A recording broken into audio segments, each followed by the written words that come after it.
Hello my dear students, welcome back to the lecture. So इस lecture में हम एक और चीज देखेंगे कि पानी का पीएच कितना होना चाहिए और कुछ लिमिट्स होते हैं पानी के लिए।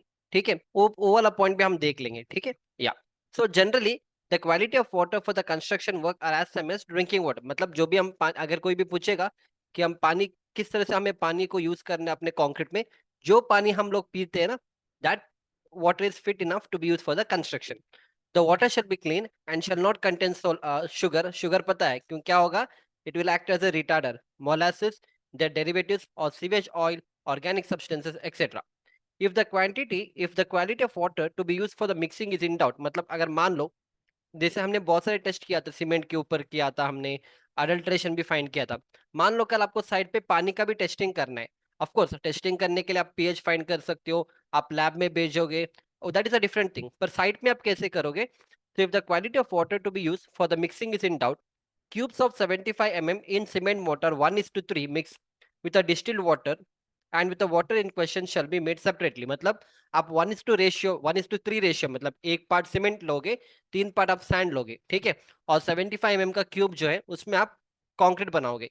एक में आप क्या करोगे? डिस्टिल्ड वाटर जो मार्केट में अवेलेबल है उससे आप अपने क्यूब को बनाओगे, और एक और क्यूब जो पानी आपको डाउटफुल है उस पानी से आप क्यूब बनाओगे। तो आपके पास 3 डिस्टिल वाटर का और 3 आपको जो आपका डाउटफुल वाटर है उसका आपको क्यूब बनाना है। ठीक है, the latter types of cube should attain, the latter मतलब, या हाँ, the latter types of cube should attain 90% of the 7 day strength obtain in the cubes with the same quality of the distil water. मतलब हाँ, तो अपने पास distil water का 3 है और 3 मेरे पास डाउटफुल वाटर का है।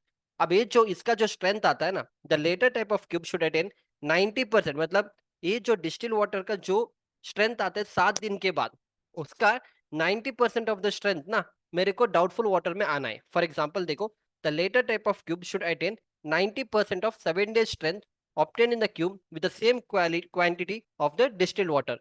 मान लो आपके 7 दिन के बाद जो डिस्टिल वाटर से आपने क्यूब बनाया था उसका स्ट्रेंथ आ गया आपको, लेट अस कंसीडर कि 20 न्यूटन पर एमएम स्क्वायर आ गया।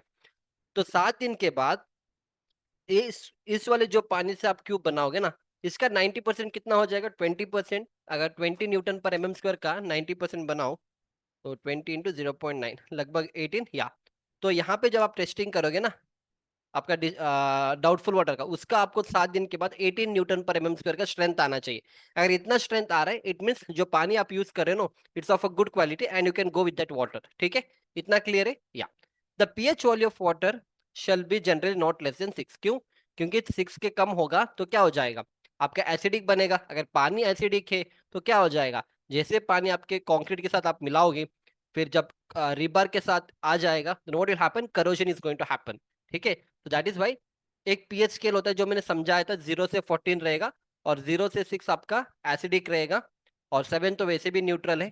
ठीक है, और 8 से 14 आपका अल्कलाइन रहेगा। ठीक है, या नेक्स्ट क्या क्या प्रिकॉशंस आपको लेना है, डायरेक्टली विल सी दैट। इसको सब याद रखने की जरूरत नहीं, but knowledge point of view it's important. ठीक है, use water free from taste और odour, use portable water that is safe for drinking, test water before use. Okay, next is acceptance criteria. अगर आप IS 456 2000 कोड बुक खोलोगे तो यहाँ पे starting के 3-4 पेज में भी, 3-4 पेज के अंदर ही ना ये सारी चीज मेंशन किया गया है। हाँ? तो अगर आप पानी का टेस्टिंग करोगे तो पानी में क्या क्या टेस्ट करोगे? आपको जो ऑर्गेनिक मैटर्स होते हैं ना, आपको मैक्सिमम 200 मिलीग्राम पर लीटर रखना है।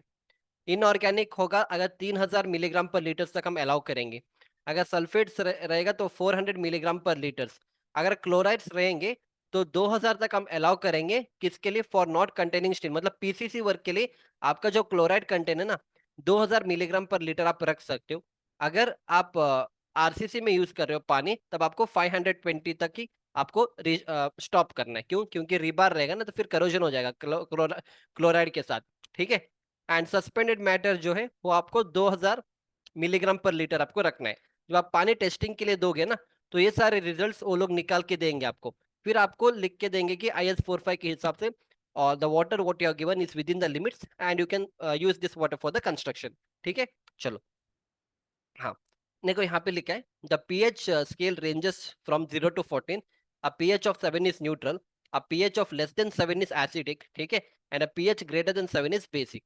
ठीक है, इतना क्लियर है? हाँ, अब ना बस आप ना इतना याद रखो कि पीएच स्केल क्या होता है, और पानी का पीएच कितना होना चाहिए, दैट इज इनफ। ठीक है, पानी का पीएच यूजुअली 7 होना चाहिए, मतलब 6 के ऊपर होना चाहिए। ठीक है, या बाकी मैं आपको समझा रहा हूँ। इफ यू राइट दिस, और if you right all this things it's good, because interview में नहीं पूछेंगे, पर जब साइट पे कोई प्रॉब्लम आएगा तब आप इसको रेफर कर सकते हो। ठीक है, हाँ।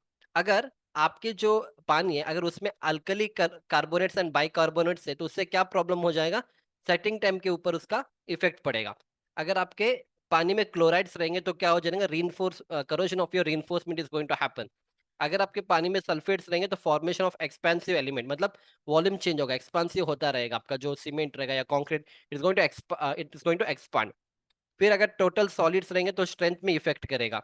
सिल्ट और सस्पेंडेड पार्टिकल्स रहेंगे तो आपका वर्केबिलिटी है ना, वो आपको इफेक्ट करेगा। क्यों? क्योंकि सिल्ट और सस्पेंडेड पार्टिकल्स मतलब बहुत फाइन पार्टिकल्स रहेंगे। तो जो भी पानी आप डालोगे ना, वो पानी सारे क्या होगा, इसके ऊपर एब्जॉर्ब हो जाएगा। जब पानी इसके ऊपर एब्जॉर्ब हो जाएगा तो उसमें वर्केबिलिटी कम हो जाएगा, क्योंकि पानी जो आपने डाला था वर्केबल के लिए, वो तो सारा पानी इन लोगों ने लिया है, सिल्ट और सस्पेंडेड पार्टिकल्स ने।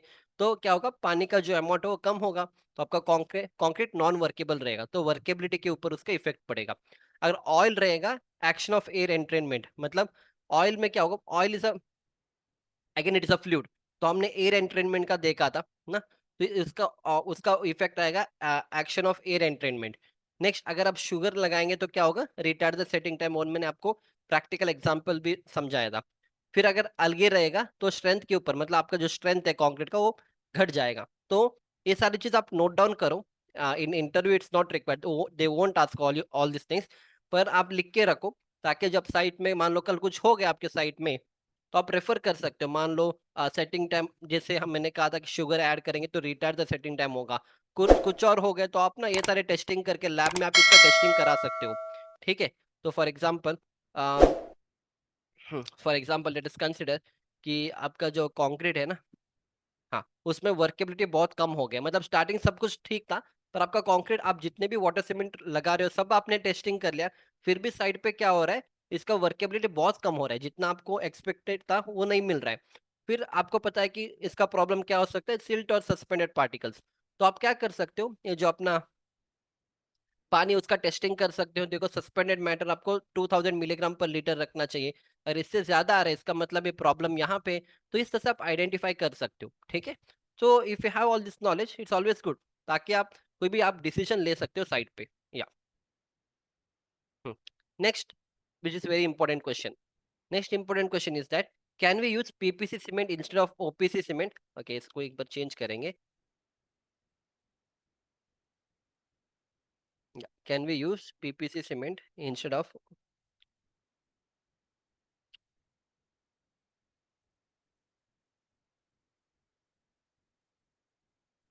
This should be OPC. ठीक है,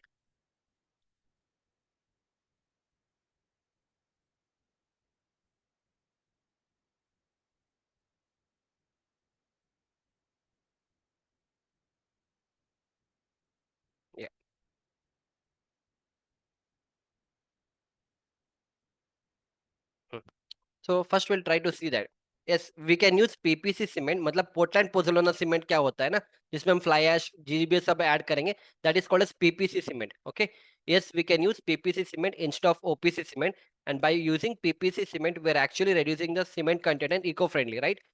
इतना इतना कॉन्सेप्ट क्लियर है। क्यों? क्योंकि पीपीसी में हम पोजोलोना ऐड करेंगे, और जैसे हम पोजोलोना को ऐड करेंगे तो क्या होगा, आपका C3S और C2S का कंटेंट, और लेट अस से सीमेंट का कंटेंट कम हो जाएगा। तो इससे क्या हो जाएगा, सीमेंट का कंटेंट कम हो गया तो कार्बन डाइऑक्साइड जो रिलीज हो रहा था मैन्युफैक्चर के टाइम में, वो भी हमने कम किया।